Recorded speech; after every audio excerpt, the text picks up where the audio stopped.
chamar.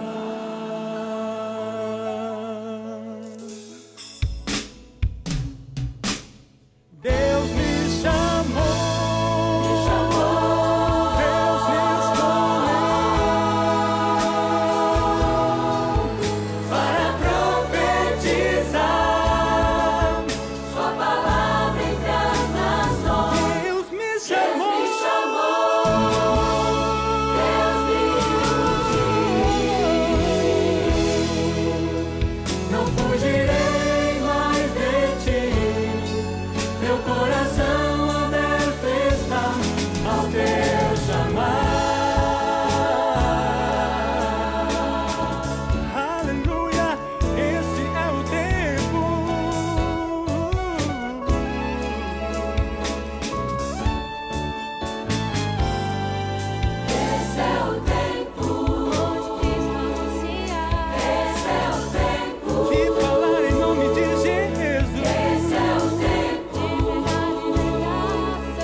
Olá, boa tarde, graça e paz do Senhor Jesus. Eu sou o pastor Eduardo e esse é o programa Conversa Teológica.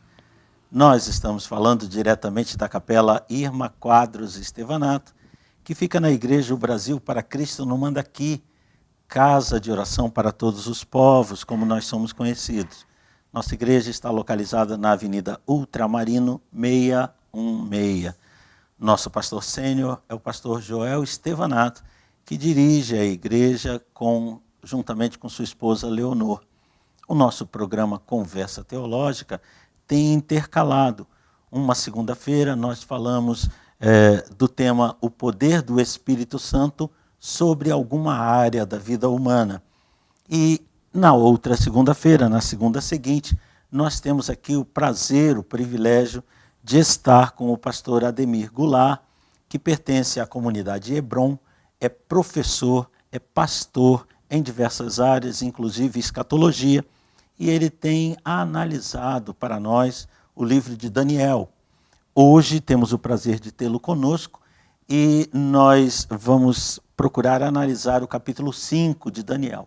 Já conversamos aqui em off, já vimos que é muito assunto e vamos tentar concluir hoje. Mas, se não for possível, você já sabe, dentro de 14 dias, daremos a continuidade. Por agora, nós vamos orar. Eu quero passar a palavra ao pastor Ademir para ele fazer sua saudação inicial e depois, em seguida, ele vai orar e entregar ao Espírito Santo a condução desse trabalho. Pastor Ademir, por favor, seja bem-vindo. Obrigado, pastor. É motivo de grande alegria poder retornar aqui e tratar das coisas de Deus, né? Falar desse livro maravilhoso que é o livro de Daniel, o profeta, para mim um dos maiores profetas, né? E tratar desse assunto traz algo novo para dentro de nós, com relação ao Espírito Santo, com relação à maturidade cristã, com relação à palavra de Deus, né? Então nós aprendemos bastante. Vamos orar. Amém. Em nome de Jesus. Senhor Deus, Pai querido, Deus santo, Deus maravilhoso, doador da vida, toda honra e toda glória, Senhor, a Ti pertence. Amém, meu Deus. Tudo o que fizermos aqui, Senhor, Aleluia, será com um propósito de louvar e Te glorificar. aleluia, Deus. meu Deus. Senhor, abençoa os nossos irmãos Abençoa que cada um, Pai. ouvirão este programa, Amém, Senhor. que eles possam ser edificados, Senhor, através dessa palavra que vai ser dita. Amém. Deus abre o entendimento de cada Abre, um Senhor. que está Abre, assistindo e também de nós que Abre estamos o aqui, nosso, Senhor. sim, Senhor. Abre o nosso entendimento Amém, para meu que Deus. possamos falar melhor da Tua Amém, maravilha, Senhor. Senhor. Ó Deus, abençoa este Aleluia. programa, o pastor Eduardo e toda essa equipe técnica, Amém, Senhor. meu Em Deus. nome de Jesus te Aleluia. agradecemos. Amém. Jesus. Amém. Amém. Então nós estamos aqui com a palavra do Senhor aberta, a pastora Ademir já está abrindo ali, e nós vamos direto para o capítulo 5 do livro do profeta Daniel. E nós vamos verificar que o tema que domina todo o capítulo, todo ele, todos os seus 31 versos, é este tema, o banquete do rei Belsazzar e a mão misteriosa. Penso que nós poderíamos, não sei, pastor, a opinião do senhor, já de saída, acrescentar aqui a esse título, já que o título não pertence à Escritura. Não estamos acrescentando nada na Escritura, né? A Escritura são os 31 versículos, mas o título bem pode ser o banquete do rei Belsazzar, a mão misteriosa e a resposta de Deus, porque Deus dá a resposta para o que se faz aqui na terra. Pastor, o que aconteceu? O que nós temos de interessante já de saída nesse capítulo? Bom, de saída nós temos aqui esse capítulo 5, eu dividi em 8 partes para que nós possamos ver cada ponto desse, né? Sim. E falarmos, comentarmos a respeito. Amém. Então eu dividi em 8 partes. Também tem uma questão aqui que Belsazzar, ele é tratado nesse capítulo, ele é tratado como filho de Nabucodonosor por 6 vezes. 6 vezes ele é chamado de filho de Nabucodonosor ou seu pai Nabucodonosor com relação a ele, né? Isso é interessante, por quê? Porque Belsazzar não é filho de Nabucodonosor. Belsazzar, ele é filho de Nabopolassar. Perdão. Nabonido. Perdão. O Nabopolassar é o pai. É o pai do Nabucodonosor II. Exatamente. Então, é muito nome estranho, né, pastor? É muito nome, é tudo Nabuco. Mas ficou claro, Nabopolassar, filho Nabucodonosor II. Nabonido, filho Belsazzar. Nabonido, filho de Nabonido é Belsazzar. E Nabonido não era filho de Nabucodonosor. Sim. Ele era genro, porque ele se casou com a filha de Nabucodonosor, né?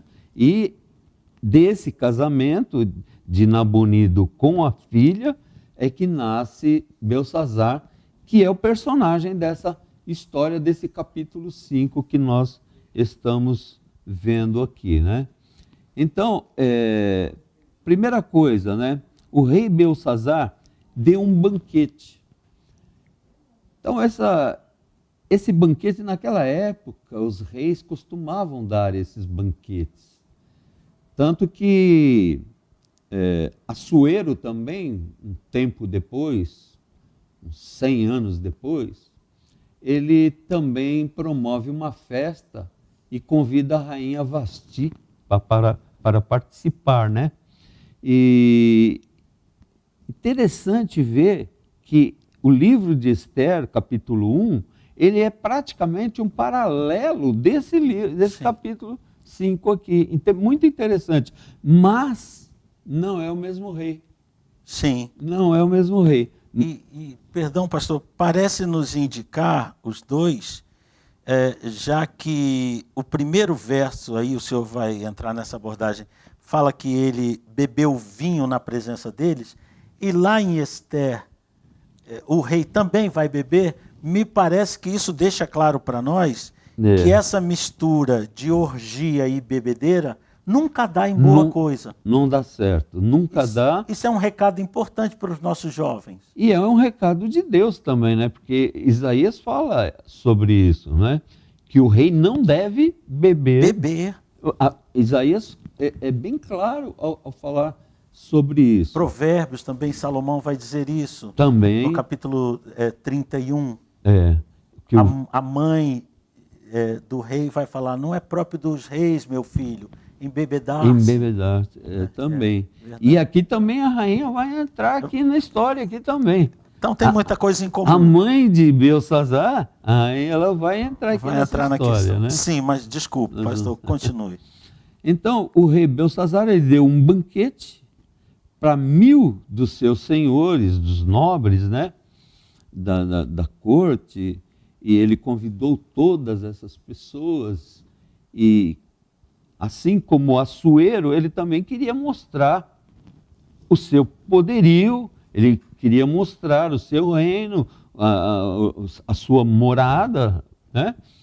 E ele chamou todo esse povo, e quando ele começa a se embriagar, ele já estando um pouco alegre, né? Ele começa... Um pouco é bondade do Senhor, mas continue, continue. Ele bebeu vinho na presença dos 1000. Aí ele se embriaga e ele manda dar uma ordem para que sejam trazidos à presença dele os utensílios que foram tirados do templo, né, do templo de Salomão. Aqueles utensílios eram usados no templo, eram usados para honrar a Deus, para glorificar a Deus. Eram utensílios sagrados e ele manda trazer. A questão é que essa festa de Belsazar era uma festa profana, era uma festa em que havia orgias nessas festas, né? Haviam orgias. E misturar as coisas de Deus com o profano, com o profano não vai dar um bom resultado. Misturar o sagrado com o profano, né? Nunca vai dar certo. É um isso. outro aviso de Deus para algum cristão que está misturando. Exatamente, pastor, porque nós estamos vivendo um tempo muito difícil hoje, muito bom a fisgada que o senhor deu agora, porque nós estamos vivendo um tempo muito difícil, as tentações se multiplicam, as festas, as orgias, e hoje, antigamente, quando um filme, por exemplo, proferia uma palavra insultuosa, uma palavra pesada, ouvia-se um bip, né? Para atrapalhar a pessoa a ouvir aquele som. Hoje já não tem mais isso. Eles terminaram com isso. É porque eles acharam que o bip estava atrapalhando muito. Estava atrapalhando eles a falarem o que queriam, né? Então, e essas coisas realmente pesam para o povo de Deus. Toda vez que se mistura o profano com o sagrado, é um insulto a Deus. E Belsazar vai mostrar que Deus está ouvindo e não está gostando. Exatamente. Isso, mais para frente um pouquinho nós vamos ver isso. O que Deus vai fazer. Porque o nosso Deus, ele é um Deus que faz. Ele não é um Deus de ficar sentado num trono e deixar o mundo... O teísmo, né? O deísmo. Sim, deísmo. Seria o deísmo. Vamos ver como é que eles se viram. Deixa eles lá. Vamos criar o homem. Criamos, agora vamos embora, deixa eles se virarem aí. Sim. Então, o deísmo, ele não funciona aqui. Esse capítulo aqui mostra bem isso. Sim. Que Deus é um Deus presente. Sim. É um Deus que atua. Pessoal, presente, atuante. Atuante. E ele não depende de oração de ninguém para agir. Não tinha ninguém orando aqui. Não tinha ninguém orando. Ninguém amém. pediu, Amém. Deus, vem aqui visitar esse homem aqui. Olha o que eles estão fazendo. Não tinha ninguém. Sim. Então Deus, ele está vendo tudo o que está acontecendo. No capítulo passado, nós vimos que Deus, no versículo 17 do capítulo 4, Sim. nós vimos que Deus, que Deus, ele tem o domínio sobre o reino dos homens. Ele tem o domínio. O domínio é de Deus, não é dos homens. Os homens pensam que estão no domínio, mas o domínio é de Deus. Os homens hoje blasfemam contra Deus, os homens hoje mentem, os homens estão usando a justiça como um instrumento de injustiça e acham que é o normal, Vai que ficar está por tudo, isso mesmo. vai ficar por isso mesmo. Mas o nosso Deus, ele não é o Deus da mentira, porque o pai da mentira é Satanás. Sim. Né? O pai da mentira é Satanás. O nosso Deus é o Deus da verdade. Jesus falou que ele é a verdade. Então, quando se fica ao lado da verdade e a justiça deveria caminhar juntamente com a verdade, Sim. e aí eles estão divorciando a justiça da verdade. Se relativizam, porque a verdade, ela é absoluta. A verdade, ela tem que ser absoluta. Porque se eu relativizo a verdade, ela passa a ser menos importante. Por exemplo... Ela perde até a característica de verdade. De verdade, exatamente. Porque se ela é relativa, ela não existe como um fato consolidado. Não existe. Se hoje ela é amarela e amanhã ela é roxa, então ela não é nenhuma das duas. Então a verdade não seria verdade. A verdade não pode ser relativa. Não pode ser relativa. Porque ela não seria verdade. Ela mesmo se obstruiria. Exatamente. Ela diria uma coisa na segunda e outra na terça. Como haveria justiça? Não haveria, porque não há um ponto fixo. O advogado vai defender o quê? A verdade? Ou vai defender a mentira? Qual delas? Depende do dia que ele está defendendo. Depende do cliente, né? Depende do cliente. Bom, isso é verdade. Os professores vão avaliar um aluno. Como é que eles vão avaliar o aluno? Em cima da verdade ou em cima da mentira? O aluno pode requerer isso. Professor, o senhor ensinou que 2 mais 2 dá 4, mas isso é relativo. Eu penso que é 5. Não, mas o professor é mais tradicionalista e dá um 0 para ele. Mas aqui, Belsazar, o senhor estava nesse ponto. Veja, o verso 2, ele está reunido com os grandes, com as suas mulheres e concubinas. Isso. Então já havia aqui um desvio comportamental na área sexual no casamento. Exatamente. Já deixa da ideia do que fariam ali. Porque as mulheres, naquela época, as mulheres dançavam no salão. As mulheres dançavam, se vestiam de caráter e tal, né? E elas dançavam para o rei. Mas os convidados estavam todos ali. Sim. Né? Sim. Inclusive, na questão de Esther, de Assuero, ele queria apresentar a rainha Vasti aos príncipes que lá estavam, né? Depreende-se ali, não é que ela não quis ser apresentada, ela não era, vamos dizer, como seria a característica hoje, uma feminista. É que os trajes como ele queria que ela dançasse, a forma como ele queria, ela disse, não, espera aí, você está bêbado, mas eu não estou. Eu sou uma rainha. Eu não vou com esses trajes, eu não vou dançar dança sensual para os seus generais. Exatamente. Porque se ela não quisesse apenas ser apresentada, ela seria uma tola, mas não é o caso. Não. Ele queria apresentá-la como uma mulher vulgar. E ela era uma rainha. Exatamente. Então, vamos dizer assim, ela parecia um pouco feminista realmente, né?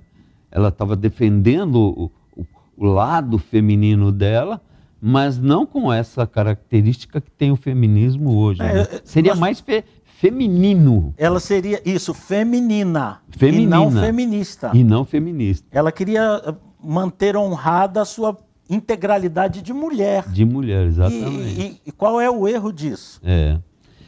Não que nós estejamos defendendo a rainha Vasti, não é essa a questão, né? Mas, porque ela, da maneira como ela fez muito errado, Sim. porque ela também ofereceu um banquete, e esse banquete que ela ofereceu foi ofensivo. Sim. Né? Então, os príncipes ficariam todos se sentindo humilhados, porque se a rainha faz isso, as mulheres dos príncipes, as princesas, elas fariam a mesma coisa. Ela acertou quando não foi honrada como mulher e errou quando não honrou o outro como marido. Como marido. Se ela quer ser honrada como mulher, ela tem que honrá-lo como marido. Quando ela promove outro banquete, esvazia o banquete dele. Aí ela foi feminista. Aí ela foi feminista. Aí ela verdade, foi feminista. Verdade, Exatamente. verdade. E no versículo 2 ainda, Belsazar ele mandou trazer os vasos de ouro e de prata, que Nabucodonosor, seu pai, aqui ele está sendo chamado de novo, olha. Sim. Nabucodonosor, seu pai, Sim. sendo que na realidade Belsazar não era filho de Nabucodonosor. Ok. Mas aqui é dito no sentido de trono, né? De ocupação da sua investidura de rei, da linhagem. O conceito geral das escrituras nos encaminha para isso, né? Até Ló é chamado de filho de Abraão, mas ele não é sobrinho. Ele não é, exatamente. É uma proximidade de parentesco, alguma ligação de antepassado. É como Jesus, que é chamado filho de Davi. Sim, isso. Jesus, Nesse filho sentido. de Davi. É então verdade. é nesse sentido. E ele tinha tirado do templo que estava em Jerusalém para que bebessem neles os reis, seus príncipes e suas mulheres e concubinas. Então, na realidade, eles queriam se embriagar e festejar ali havia promiscuidade naquele ambiente. Sim. Ali. Né? Havia uma coisa bem ruim ali. Então, ele queria ele desrespeitou Deus nesse momento. Sim. Por quê? Porque ele tentou misturar as duas coisas. E sabedor por quê? Com certeza Nabucodonosor deve ter falado para ele, né? Deve ter falado para o pai dele, Nabonido, que o que havia acontecido com ele. Sim. Que ele foi viver como um animal no campo, né? Então ele deve ter contado essas histórias para Nabonido, que contou para o seu filho. Ou deveria ter contado. Então, provavelmente, né, uma hipótese, isso é uma hipótese, provavelmente Belsazar sabia da história e não reverenciou a Deus. Muito ao contrário, ele tentou afrontar a Deus. Ele tentou mostrar que o Deus dele era o Deus maior do que o Deus de Daniel, no caso. Sim. Né? Poderia haver, pastor, uma interpretação mais ampla aqui? Por exemplo, sim, Belsazar poderia ter ido especificamente a Jerusalém, aos utensílios de Jerusalém, como parece dizer o verso 3, 2 e 3, por exemplo. Mas ele também poderia ter mandado buscar os utensílios de todos os povos conquistados. Acontece que, dos outros povos, o Deus é um Deus de barro, é um Deus que não existe, é morto. Mas no caso de Jerusalém, o Deus é vivo. Aí com os outros ele não teria problema, mas com esse teria. Então, de uma forma ou de outra, ou ele diretamente quis ofender a Deus, ou ele quis desprezar todos os deuses das nações. Verdade. Como por exemplo, no caso de Ezequias, em que Rabsaque vem e diz, olha, nós derrotamos todos os deuses. Ezequias fala, ok, mas os outros não eram, mas aqui tem. Mas aqui tem Deus, né? Então, Verdadeiro, né? não sabemos qual foi realmente a fundo o que ele mandou, mas ele mexeu num vespeiro. Verdade. Ele meteu a mão onde não devia. Onde não devia. E quando ele traz essas coisas que eram, esses utensílios, que eram usados no templo de Deus, aí ele mexeu com Deus. Aí ele mexeu É como a Arca da Aliança, né? Se a pessoa não tivesse uma autorização de Deus para carregar a arca, a pessoa não, ela seria atingida, ela morreria. Sim. Ao tentar fazer. E que estrago a arca fez na terra dos filisteus? Então, A cidade que ela passava ia causando hemorroida em todo mundo. Todo mundo. Até que eles chegaram, não, vamos devolver esse negócio aí. Então, Para eles, né? Vamos devolver isso aí, essa arca, vamos devolver. Aqui, no caso, é a mesma coisa, porque nós precisamos entender uma coisa interessante. Por exemplo, Paulo, o lenço de Paulo, um pernilongo aqui. O lenço... está repreendido. O lenço de Paulo operava milagres. A Bíblia, o texto sagrado nos fala isso, né? Corrobora isso. Isso. Então veja, os ossos de Eliseu, os ossos de Eliseu, embora fossem apenas ossos, matéria, né? Eles ainda tinham a unção naquilo de Eliseu. A Escritura dá crédito a isso. E fala que quando os ossos de Eliseu foi jogado naquela cova, os ossos reviveram. Sim. Né? No caso de Caim, Deus interpela Caim e diz, o sangue de Abel clama desde a terra. Desde a terra. Ele estava morto, mas o sangue dele ainda fala, Deus ainda ouve. Isso deixa muito claro, pastor, que há uma continuidade de vida. Sim. Quando nós nos convertemos para a eternidade com Deus. Sim. Né? A pessoa ela tem a tendência, quando eu for para a eternidade. Não, nós já somos da eternidade. Nós já pertencemos à eternidade. Nós poderíamos dizer com toda a autoridade que a porta da eternidade é Cristo. Aquele que passa por Cristo entrou para a eternidade. Entrou para a eternidade. Mas nessa vida? Sim, nessa vida. Nessa vida. Já está vivendo os primeiros momentos de sua eternidade.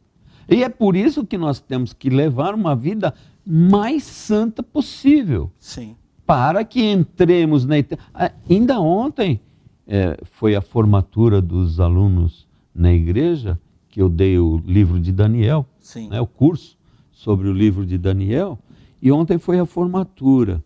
E ainda ontem eu falei na igreja, eu falei, olha, vocês são servos de Deus.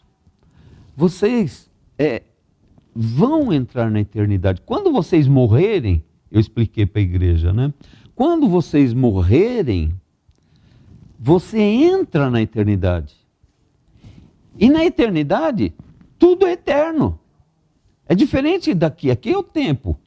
No tempo, tudo pode mudar. O tempo muda, o clima muda. Aqui tudo muda. Muito fácil. Aqui no tempo, a gente pode entrar de um jeito e sair de outro. De outro. Mas na eternidade, entrou. Entrou do jeito que está, ficou. Vai ficar. Para sempre. E as pessoas precisam considerar isso. Precisam considerar. Esse é um ponto fundamental para que nós possamos entender o que é ser um cristão. Ser um cristão não é só ir no templo, erguer a mão, adorar, louvar, glorificar. Isso é uma maravilha, claro que é. Sim. Mas não é isso. Ser cristão é ter uma vida de cristão. É ser cristão no banheiro. É ser cristão no quarto, é ser cristão na mercearia. No ônibus, no onde ônibus. quiser. Tem um insetozinho que está querendo se converter, pastor. Está querendo encostar no senhor, ou em busca de unção, ou do seu sangue, o que vier primeiro. Teu sangue clama desde o sangue do pastor está clamando, porque tem um inseto ali que está querendo beber do maná. Mas daqui a pouco ele vai receber um raio do céu e vai cair prostrado aí. Sim, pastor, mas... Então, olha, nós estamos num horário para um intervalo, então nós vamos deixar aqui assim. Então, Belsassar meteu a mão onde não deveria. Vamos ver na segunda parte do programa qual é a resposta de Deus para isso. E provavelmente vamos precisar ficar aí nesse ponto e na semana que vem a revelação de Daniel. Provavelmente. Né? Então vamos fazer um intervalo agora. Aproveite para dar um clique lá no sininho para se inscrever no nosso programa, compartilhe esse programa e daqui a pouquinho a gente já volta para continuar essa aventura emocionante aí. Até daqui a pouco. Vem depressa, nosso amado, venha com a tua glória, tua noiva te espera. Um romance, um doce encontro, um amor incomparável, tua noiva te ama. Vem depressa, nosso amado, venha com a tua glória, tua noiva te espera. Um romance, um doce encontro, um amor incomparável, tua noiva te ama. Jesus, tu és tudo, queremos te encontrar, desesperados, sedentos de amor, olhando pra ti, nós clamamos. Vem nosso amado, vem lindo noivo.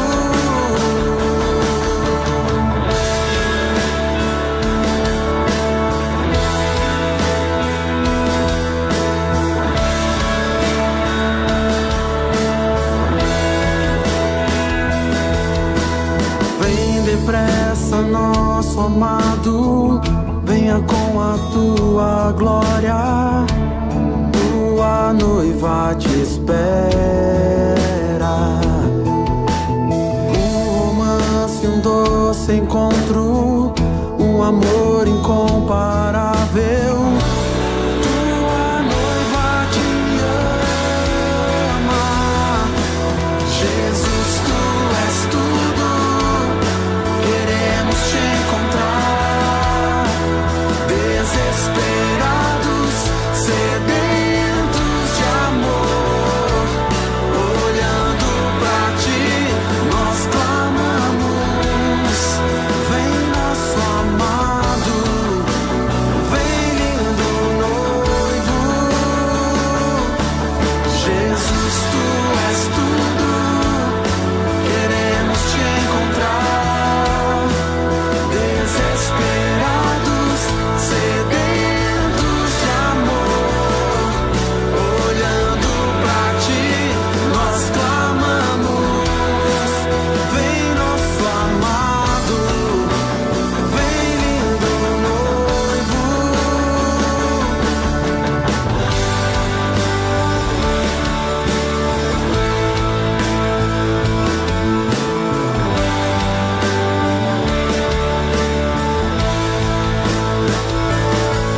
O Espírito e a noiva dizem vem. O Espírito e a noiva dizem vem. O Espírito e a noiva dizem vem. O Espírito e a noiva dizem vem.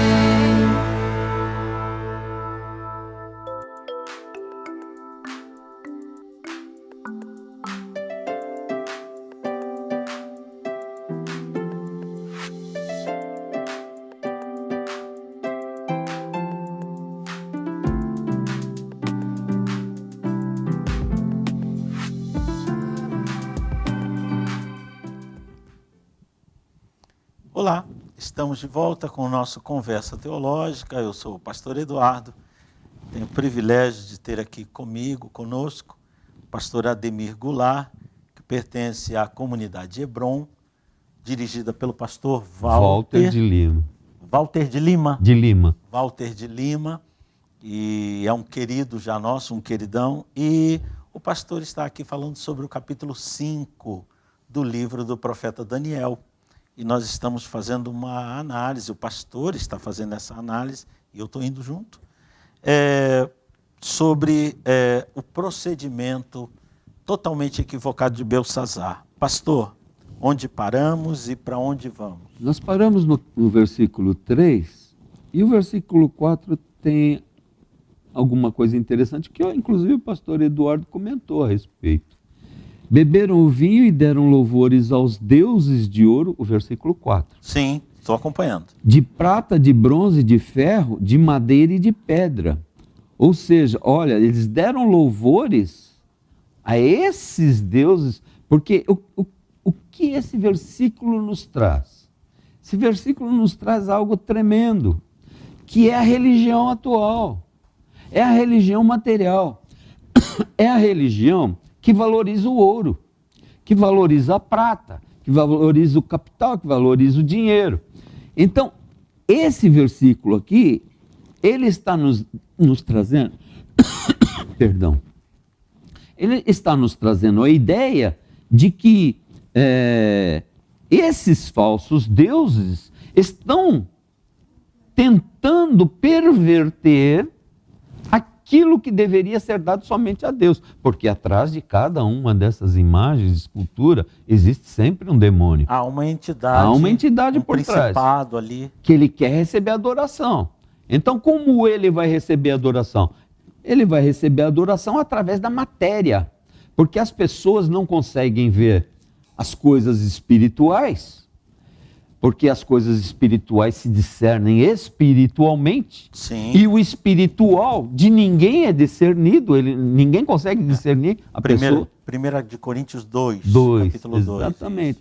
Então, essa pessoa, ela não consegue discernir o que é o espiritual de fato daquilo que ele quer fazer ser espiritual. Porque uma coisa é a espiritualidade correta, verdadeira.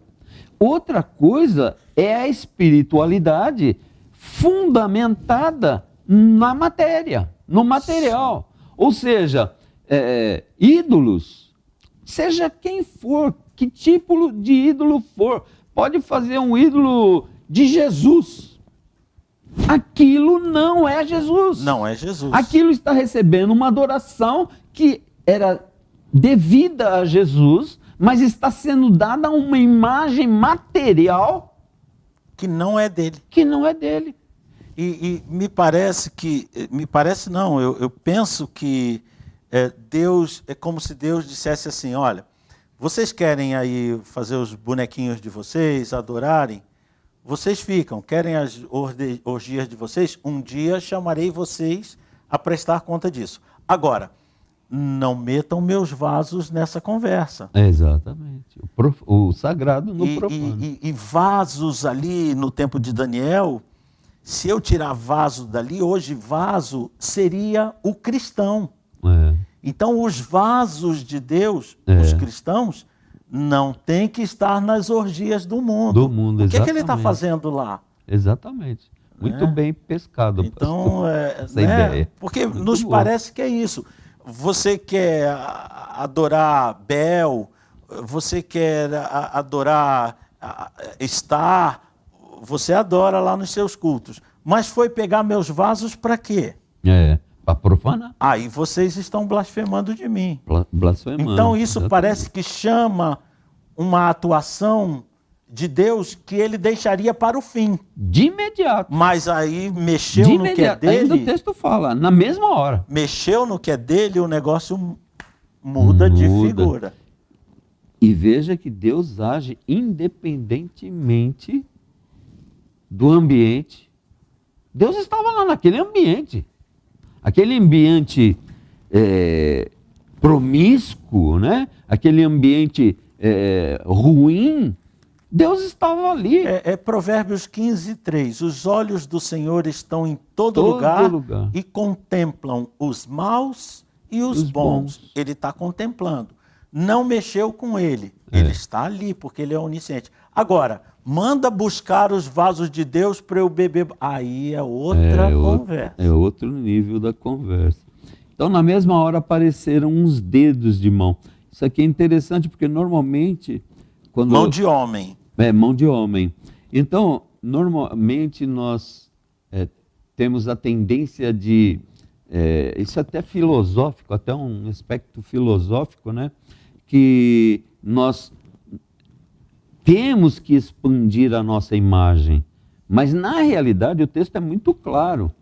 Apareceram uns dedos de mão. Não é a mão. E, normalmente, quando nós vemos... Angela, você tem aí aquele que tem uma mão escrevendo? Para o nosso espectador, o pastor está chamando o socorro da Ângela, que é a nossa diretora. E Isso. você vai ver aí na tela, já deve estar vendo, o momento da crise de Belsazar. Olha aí. Ele viu aquela mão, mas não é a mão.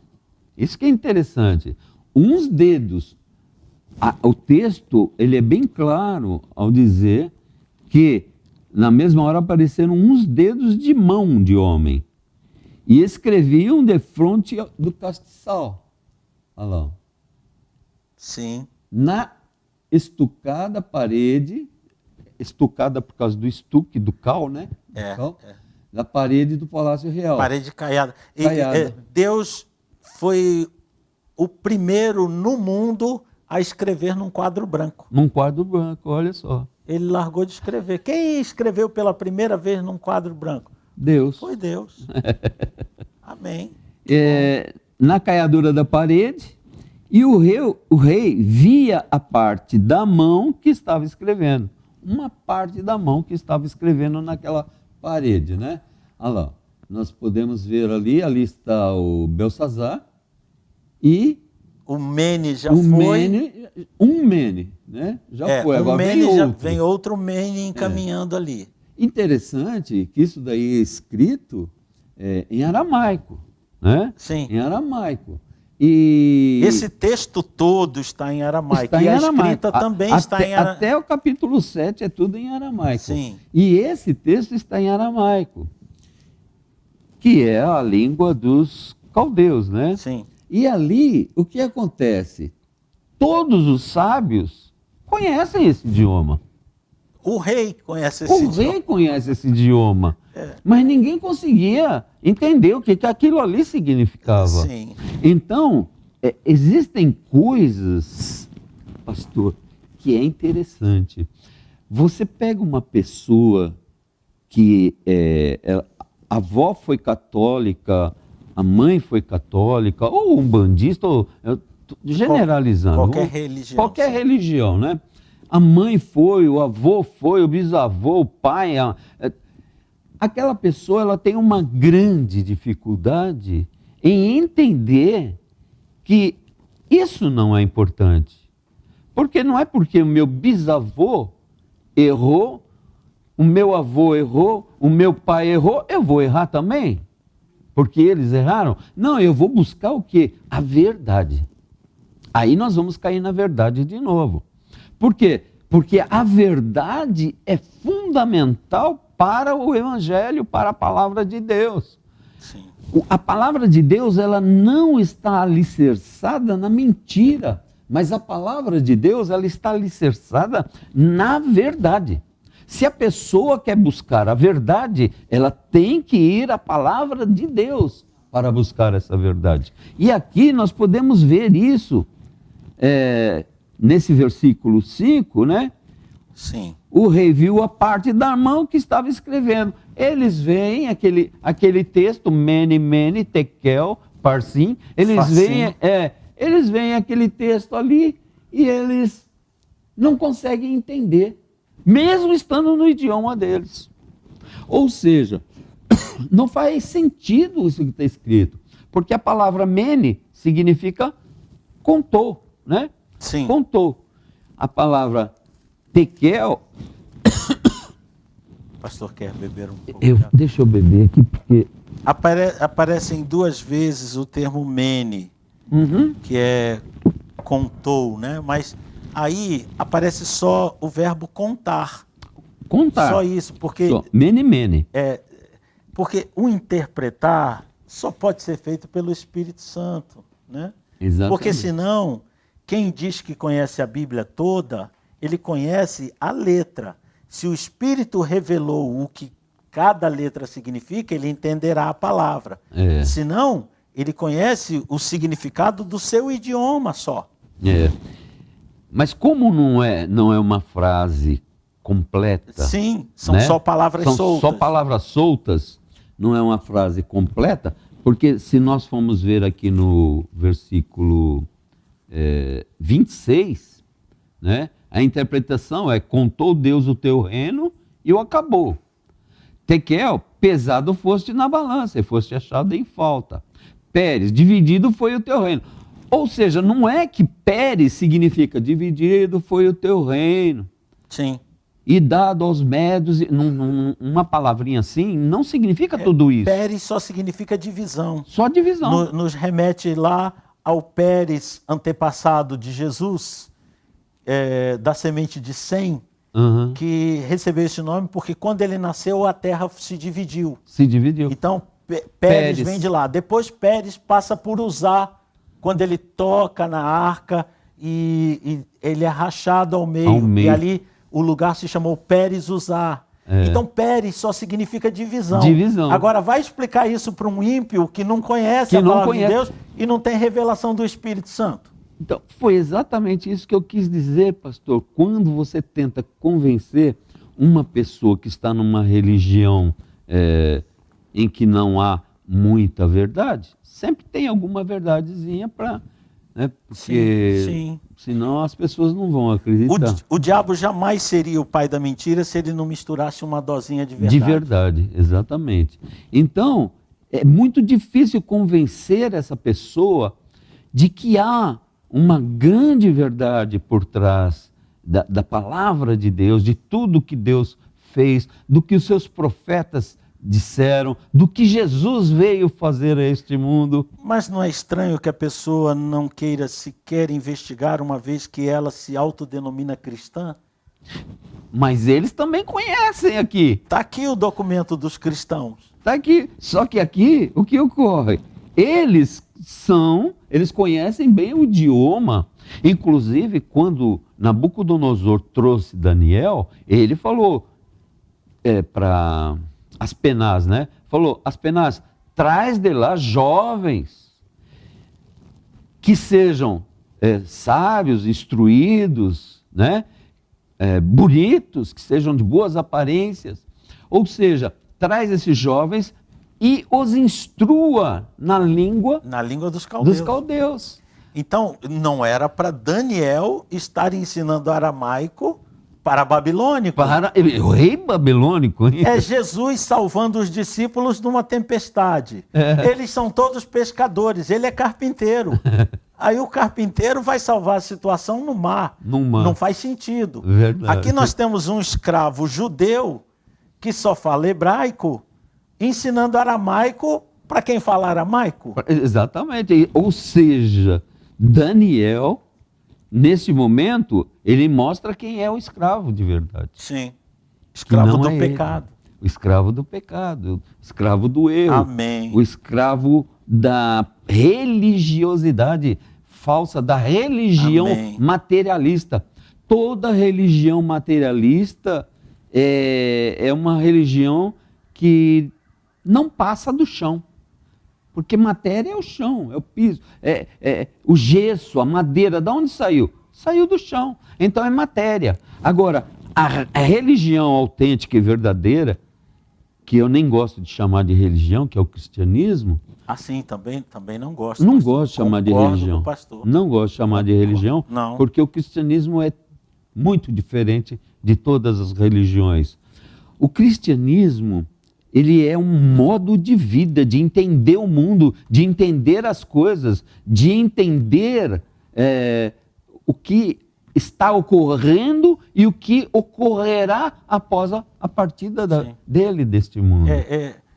A gente poderia usar, pastor, o pastor falou modo, né? Poderia ser um molde também. Um molde. Porque ele nos coloca dentro da forma que é Cristo. Temos que Somos sair moldados à imagem dele. Ou nada. É. Filho, você é massa. Ou você entra nesse molde aqui para ficar desse jeitinho, ou você vai ser massa em outro lugar. Porque vai ser areia, né? Aí nem massa vai ser areia. Aqui é nesse molde. Então, isso não é religião. Não é religião. Isso é estilo de vida. A religião verdadeira é aquela em que Deus vem ao homem. A religião falsa, entendi, amém, são todas as outras em que o homem vai a Deus. Amém. Isso é um grave erro. O homem ir a Deus, como eu, um ser humano pecador, posso ir até Deus. Se o senhor quer Deus vem a mim. Se o senhor quer, da sua iniciativa, ir a Deus, tenta entrar no Palácio do Planalto. Se o senhor conseguir entrar no Palácio do Planalto, depois o próximo passo a gente tenta Deus. Mas o senhor consegue? Não há como, né? Se não houver uma autorização de lá para cá, não se entra. Então que ousadia é essa de eu ir a Deus? Por isso Jesus falou, eu sou a porta. Se você quer entrar, ir até Deus, o meu Pai, você vai ter que passar por mim. Ele é o João 14,6, ele é o caminho. Ele é o caminho. João 10,7, 10,10, ele é a porta. Ele é a porta. Ou seja, o Senhor é a porta, o Senhor é o caminho, não há outro modo de chegar ao Pai. Agora, as falsas religiões, e por isso Jesus veio aqui. Sim. Né? Jesus veio até aqui para buscar o ser humano. Jesus não ficou lá no céu esperando o homem subir para lá, não. Jesus, ele veio buscar, resgatar o que estava perdido. A fé cristã é uma fé de relacionamento, pastor. De relacionamento total. Relacionamento entre irmãos, relacionamento entre o Pai, o Filho e o Espírito Santo. Entre eles e entre o seu povo com eles. Sim. Né? Com eles não, com ele, vamos falar ele. Sim, né? sim, é verdade. Com ele. Verdade. Quer dizer, o Pai, o Filho e o Espírito Santo, porque é um só. Então veja, né? Na mesma hora apareceram esses dedos escrevendo aquilo, mene, mene, tekel, parsim, ou farzim, né? O parsim é plural, e o farzim é um outro modo de... É uma questão semântica, né? Esse U aí seria um E, né? É que esse U, na realidade, é como a nossa farmácia. Antigamente era PH, sim, né? Sim. Farmácia. Depois é que se pôs F. Então esse U seria a mesma coisa, né? Sim. Ele se transforma no parsim, né? Mas é uma questão semântica, apenas semântica. Então nós temos aqui mene, mene. Mene, mene. Pesado, pesado. Pesado, pesado. Só que nós já estamos entrando lá no final do capítulo. Vamos voltar? Vamos voltar. Volta. Vamos voltar aqui. O pastor só deu uma adiantadinha para você saber o que vai acontecer, daqui a 14 dias. Mas agora volta. Vamos lá. Vamos voltar lá para o 7. Para o 6. Para o 6. Agora veja que interessante, pastor. Mudou-se o semblante do rei, e os seus pensamentos o turbaram. Aqui nós já estamos na parte 2 daquela divisão, né? Parte 1, parte 2. Tá.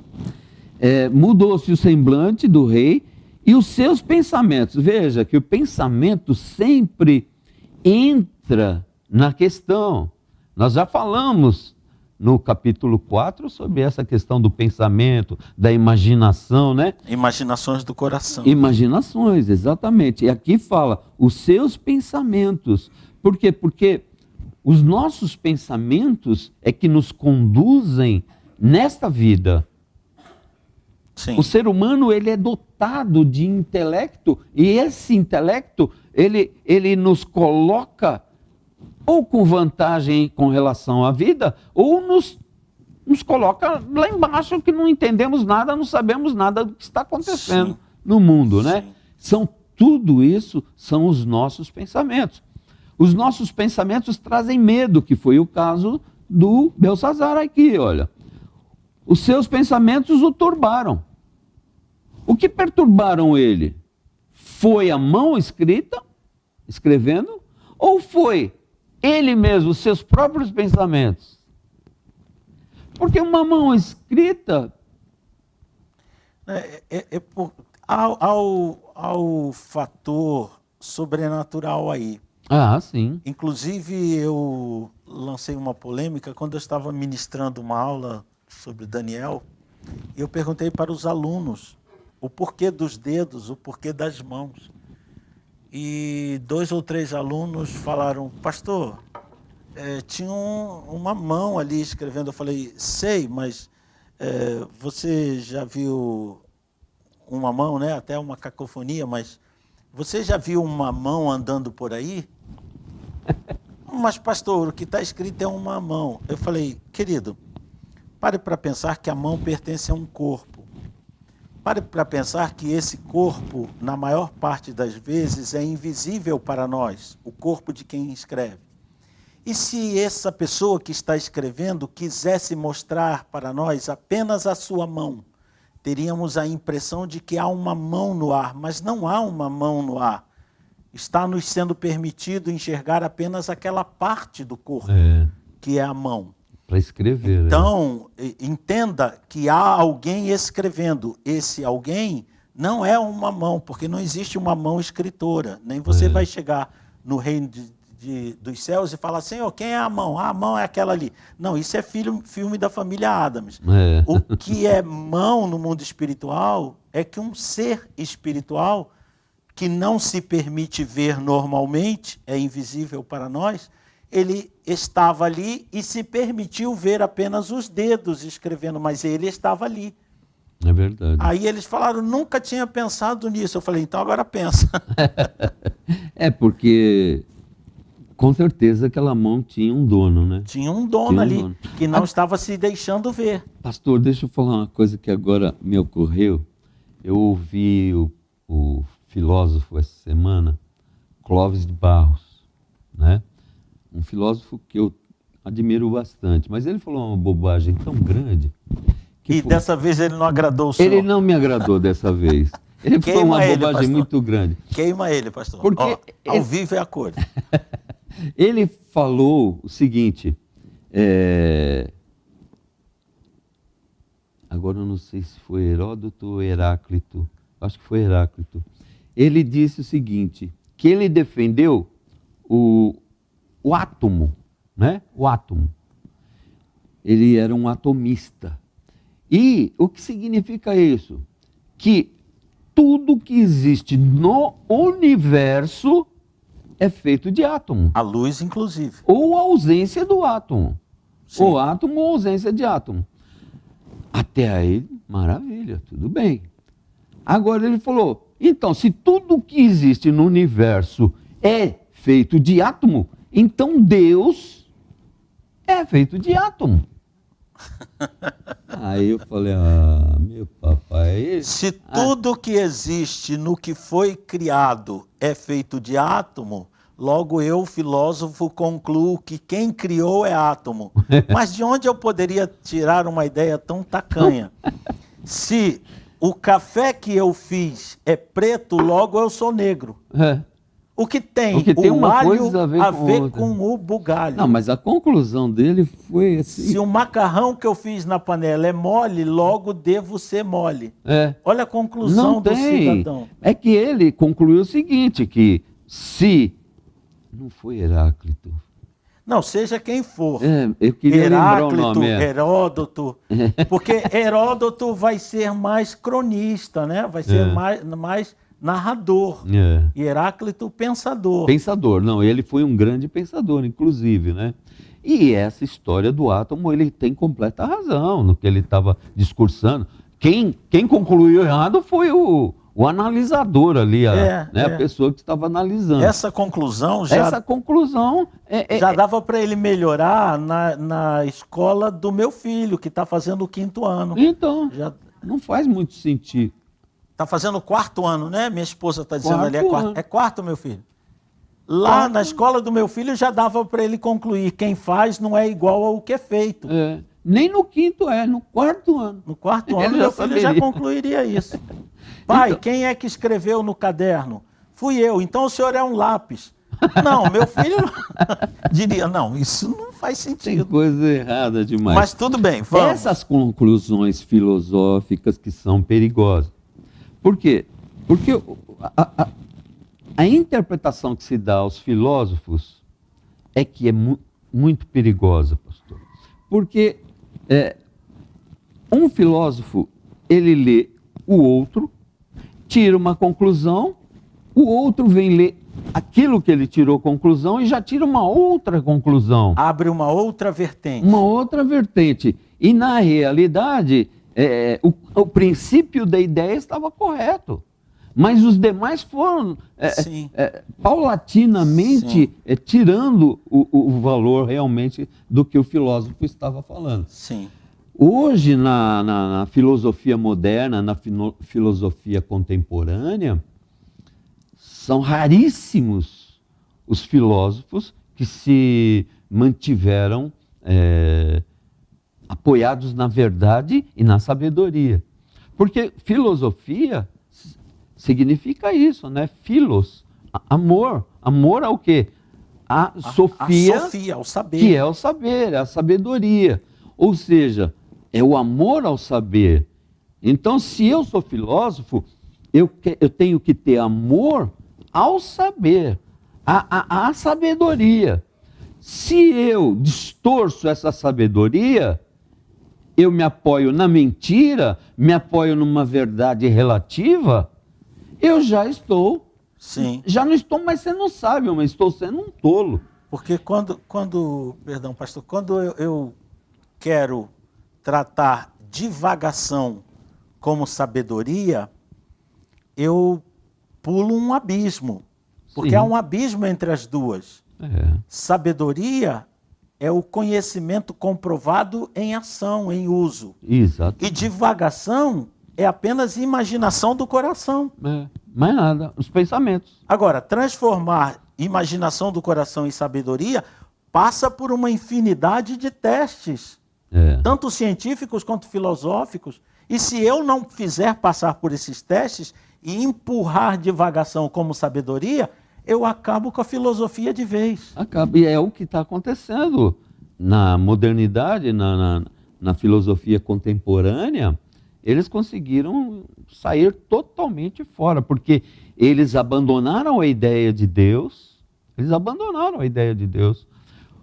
e acham que continuam na sabedoria. Como que alguém pode estar e ser sábio se ele saiu fora da fonte de toda a sabedoria? Sim, como continua válida a minha indagação sobre a sabedoria, se a minha sabedoria provém de um símil? Que sabedoria é essa? Né? Eu mesmo estou destruindo minha investigação e sobre minha a sabedoria. E minha identidade. Porque destruo a minha identidade. Também. Ora, se o que eu sou veio do que não é, se o ser vivo que eu sou vem do que não era vivo, então todos os meus conceitos perdem qualquer poder. Referência, não tem referência. Não tem referência. Ou seja, pastor, os pensamentos humanos são problemáticos. E a pessoa que não conseguir se focar na verdade e na verdadeira sabedoria, se a pessoa não conseguir se focar aí, ela vai devagar. Ela vai... E eu penso que a Bíblia não se furta desse questionamento. Eu absolutamente nunca sou contra ninguém questionar as escrituras. Não, você não pode questionar. Não, nunca fiz isso na vida. É. Porque eu penso que se a Bíblia propositadamente diz de si mesma que ela é a verdade, ela deve se submeter a quantos testes se queira fazer. Exatamente. Uma vez que se ela é a verdade, ela prevalecerá em suas respostas. Sempre. Então eu nunca fui de acordo com religiões, e há algumas no mundo, e não precisamos citá-las, em que está escrito, o profeta disse assim, se você não achar assim, eu te corto a cabeça. É. Assim fica fácil. Eu creio que o livro que os nossos profetas escreveram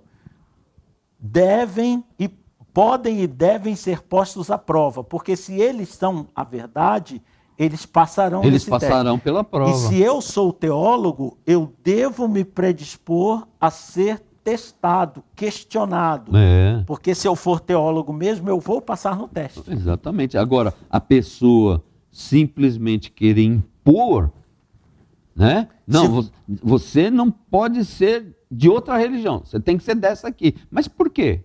Se você não for dessa, eu corto sua cabeça. Corto sua cabeça. Aí o debate fica mais fácil, porque o outro passa a ficar mudo. É. E ele não vai conseguir debater comigo. Não Eu creio tem, que isso é uma fuga de debate. Não tem debate. Não tem não debate. tem debate. Pastores... Então ele fala aqui, né? Os pensamentos o turbaram. Essa aqui é muito interessante. As juntas dos seus lombos se relaxaram e os seus joelhos batiam um no outro. O rei se borrou todo. Isso aqui seria uma tradução, uma possível tradução. O rei se borrou todo. Por quê? Tradução. Os seus joelhos batiam. E os seus lombos se relaxaram. Pode, assim, dar uma sugestão de quando uma pessoa fica muito nervosa, o seu aparelho digestivo dá uma afrouxada. Por quê? Porque o sangue é todo colocado para os músculos das pernas, né? Dos braços e do coração também. Sim. Para a fuga ou enfrentamento. Sim, né? sim. E nessa região que fica desprovida, né? Então, ali, inclusive é injetado um hormônio, que eu não vou lembrar o nome. Eu fiz a pesquisa, eu ia trazer e acabei esquecendo lá em casa. Esqueci todo o material que eu ia trazer hoje, pastor. Mas eu falei, não, só preciso da Bíblia, pronto. Acontece. E esse hormônio é injetado, né, para que a pessoa fuja, para que a pessoa tenha força para fugir. Bom, um dos hormônios que é das químicas, né, que são injetadas é a adrenalina. Adrenalina, mas não é. Ela TRC, se eu não me engano. Ela vem para o coração, mas há outras que o cérebro distribui para o corpo para que cada órgão esteja funcionando no seu máximo. No máximo. Uma vez que minha vida está em risco ali. E o intestino nessa hora não é tão importante. Ele fica sem nada. Ele não é tão importante nessa hora, né? E os joelhos também. Os joelhos começaram a tremer, né? A bater um no outro. Aí veja a reação do rei. O rei gritou com força que se introduzissem os astrólogos. Olha quem ele vai buscar. Os astrólogos, os caldeus, porque caldeu é também sinônimo. Um sinônimo de magia, né? Sim. De magia. Os adivinhadores, e falou o rei dizendo aos sábios da Babilônia, qualquer que ler este escrito e me declarar a sua interpretação, estou no versículo 7. Sim. Será vestido de púrpura e trará uma cadeia de ouro ao pescoço e no reino será o terceiro governante. Quer dizer, veja que interessante aqui. Aqui tem algumas informações muito importantes. Por exemplo, qualquer um podia ler o que estava escrito ali. Mas o que na realidade o rei estava dizendo é que ele queria uma resposta do que aquilo significava, do que aquelas palavras significavam, o que alguém estava tentando transmitir. E quem ele vai chamar? As pessoas que estão envolvidas com o ocultismo, com as trevas.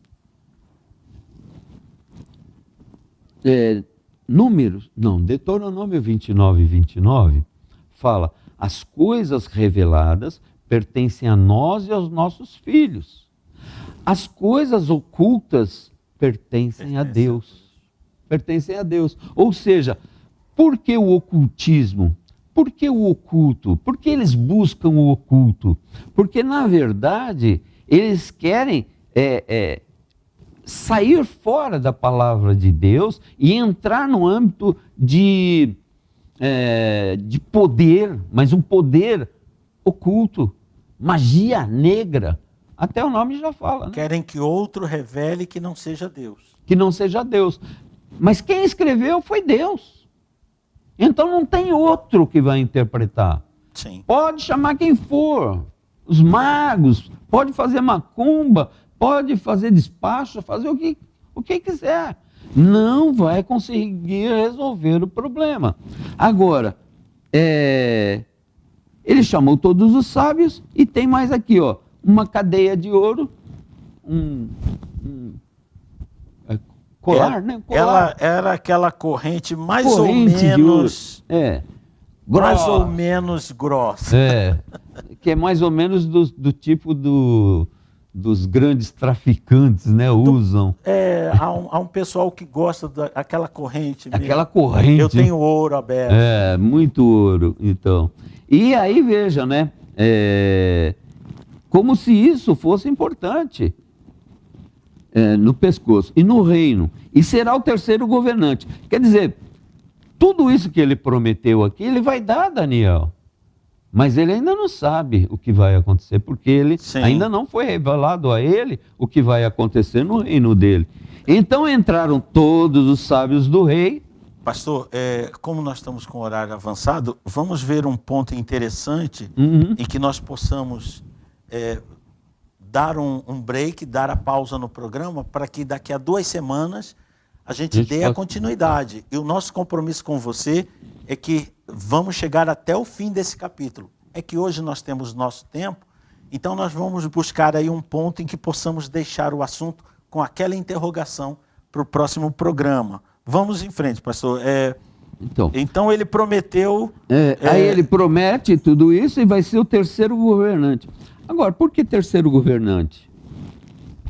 Porque ele, Belsassar, não era o rei. Ele era o segundo. Ele já era o segundo. Ele era corregente, exatamente. Aqui no caso, Nabonido, que é o pai dele. Então o pai dele conduzia o império todo e ele conduzia o reinado da Babilônia. Ele só conduzia o império da Babilônia mesmo, daquele trecho, né? Onde se situa ali. E ele será o terceiro governante, ou seja, Daniel, já é a segunda vez que isso ocorre, né? De ser prometido um lugar a Daniel. E Daniel, das 2 vezes, saiu vencedor. Sim. Só que aqui não interessou muito a Daniel. Ele falou, seja isso com você aí, porque eu não quero, não.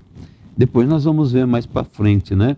Até porque ele sabia o que ia acontecer, então ele sabia que essa palavra do rei não poderia ser cumprida. Não ia adiantar nada, né? O que vale alguém hoje me prometer uma coisa, se eu já sei por revelação divina que amanhã não será mais esse governo? O que esse governo me prometer vale do quê? Não vale nada. Já acabou. Se Deus falar acabou, acabou. Acabou. Daniel já sabia disso. Então entraram todos os sábios do rei, mas não puderam ler o escrito. Olha que interessante. Eles, caldeus, não conseguiam ler em aramaico, não puderam ler o escrito, nem fazer saber ao rei a sua interpretação. Então o rei Belsassar perturbou-se muito e mudou-se-lhe o semblante. Agora veja o versículo 10. A rainha, aí a mãe dele, ela é colocada, ela entra na presença do rei. A gente não poderia começar da rainha no próximo programa? Podemos. Porque, veja bem, o pastor é que sabe, vamos pensar se dá o clima aqui para o próximo programa. Nós vamos deixar aqui, nós e o povo vamos ficar aqui com Belsassar perturbado, o caos estabelecido ali, uma posição sem solução, e já se tentou tudo dentro do que se tinha e não resolveu. Talvez algo na sua vida esteja nessa posição. Você já tentou de determinado modo, mas ainda não colocou Deus, a palavra de Deus, os servos de Deus na linha. Então não veio resposta. Então eu vou pedir para o pastor se a gente pode parar aqui, nesse ponto, e a partir do próximo, nós vamos começar que Deus usa as pessoas para que a resposta chegue até nós. Pode ser, pastor? Pode sim. Então, sem problema. É que se eu falasse da rainha agora, no próximo nós já entraríamos com Daniel na presença, né?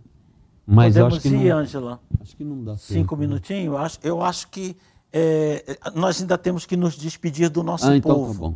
Tá bom. Tá? Pro próximo, isso. Nós ainda temos que despedir do povo que está aí conosco. Tá bom. Mas caminhamos bastante aqui. Esse capítulo tem muita coisa. Muito. Então, minha querida Ângela, quem é que está aí conosco? Ah, sim, olha aí, a dona Helena Conceição, ela é minha teóloga.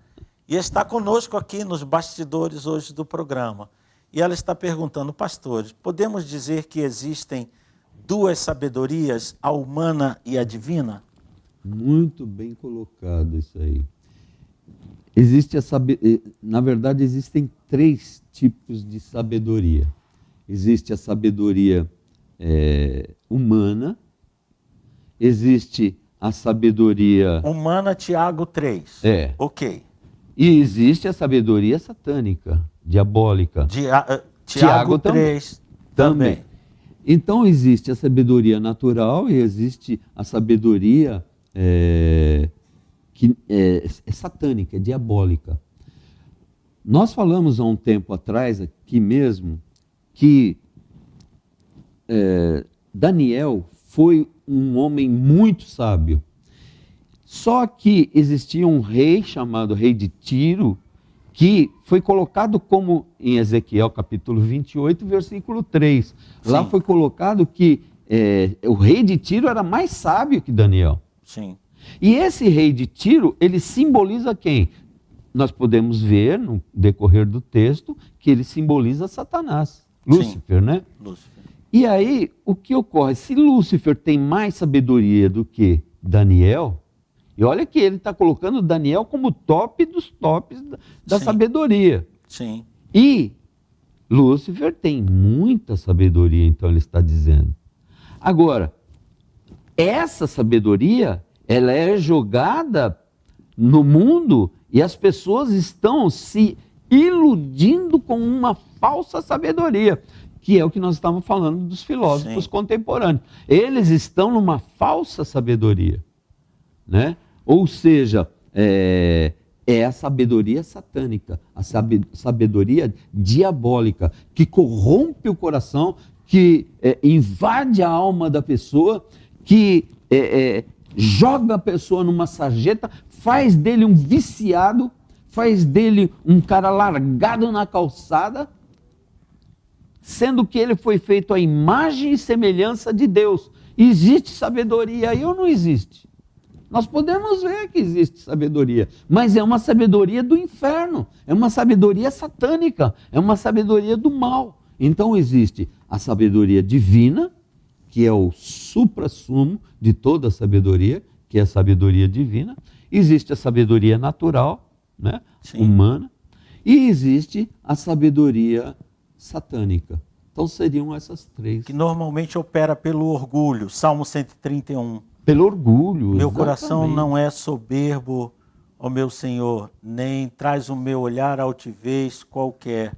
Coisas demais eu não procuro que sejam grandiosas ou maravilhosas demais para mim. Eu quero ficar ali, né, no que Deus me dá. Temos também o Giovanni, que é um amigão, servo de Deus, e com sua esposa, Jane. Um grande abraço, querido. Saudade de vocês, saudade do povo dos Gêmeos. Ele diz, como é bom ouvir esses dois, nos acrescenta muito conhecimento, muito grato. Mas eu estou só de carona aqui, tá, Giovanni? Por favor, pastor, leia esse. Quem é esse jovem aí que está Esse escrevendo? jovem é o meu pastorzão, pastor Walter de Lima Filho. Ontem ele trouxe uma mensagem, pastor, misericórdia. Que mensagem linda, linda. Glória a Deus. Ele colocou ali: esse programa é uma fonte de onde provém a voz de Deus, em um tempo em que muitos líderes apelam apenas às emoções e sensacionalismo. Mais uma vez, obrigado pelo esforço em prol da verdade. Muito obrigado, pastor. Muito obrigado. Eu vou de carona, tá? Ele vai dirigindo e eu vou aqui do lado. Olha a placa, olha a placa. Nada. Muito obrigado aos irmãos pelos comentários, pela pergunta. O gostoso do programa é ter alguma coisa para responder, poder acrescentar algo mais às dúvidas dos irmãos. Agora estão conosco o irmão Vicente Antunes, que sempre tem estado e divulgado o nosso programa, a Joelma Andrade, uma querida amiga e irmã, Giovanni Moreira, que é o nosso querido irmão do Gemes, Oikea, e muito obrigado pela sua presença. A Denise Ribeiro, do Ministério União Pentecostal de Guarulhos, muito obrigado pela presença também. O Márcio Santana, muito obrigado. Da minha igreja. De lá da igreja, da comunidade Hebron. Comunidade Hebron. Muito obrigado. O pastor vai dando um toque aí. A Gabriela Carrion, de Rivera, no Uruguai. Um grande abraço aos irmãos do Uruguai. Gabriela, um grande abraço a você, sua família, seu ministério.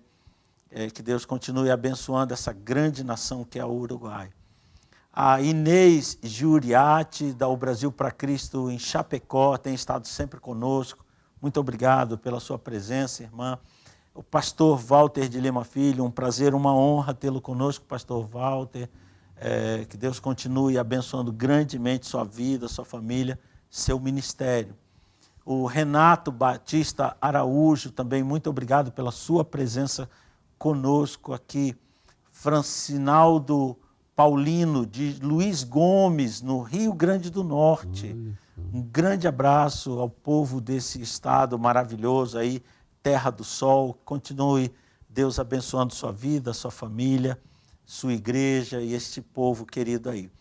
A Íria Pisani também. Íria Pisani, minha amiga, estudou muito tempo junto comigo, uma pessoa maravilhosa. Bênção de Deus, pastor. Bem, missionária. Missionária. Lá em Roraima. Um grande abraço, Íria, a você, ao pessoal de Roraima, todo esse povo aí do nosso norte querido. Um grande abraço. Que Deus te fortaleça e que os irmãos invistam na sua atividade, que a igreja te acompanhe e te abençoe e que nada te falte em nenhum dia da sua vida. Nós sabemos que o que estamos dizendo está debaixo da providência divina, mas as igrejas têm que pegar firme na mão do missionário e investir para que ele não tenha essa preocupação na sua vida. Pastor Paulo Alves, da O Brasil para Cristo, em São Carlos. São Carlos. São Carlos, São Paulo. Pastor, um grande abraço, muito obrigado, uma honra tê-lo conosco. Um grande abraço ao pastor. Pastor Paulo. Conheço. A sua família, a sua igreja, um grande abraço. Marcelo Santana também, conhecido, pastor? Conhecido, é o irmão do Márcio, Márcio Santana. É um irmão em Cristo que, inclusive, me ajudou essa semana. Um grande abraço ao irmão, o capelão Marcelo Camia, pastor na O Brasil para Cristo de Vila Albertina, e um amigo particular que nós temos, uma amizade já de muitos anos. Muito obrigado. A Alessandra Martins, uma amiga querida. Alessandra, já faz tempo, né, que estivemos juntos aí na programação de escatologia. Um grande abraço, muito obrigado a todos vocês pela companhia, que Deus os abençoe grandemente.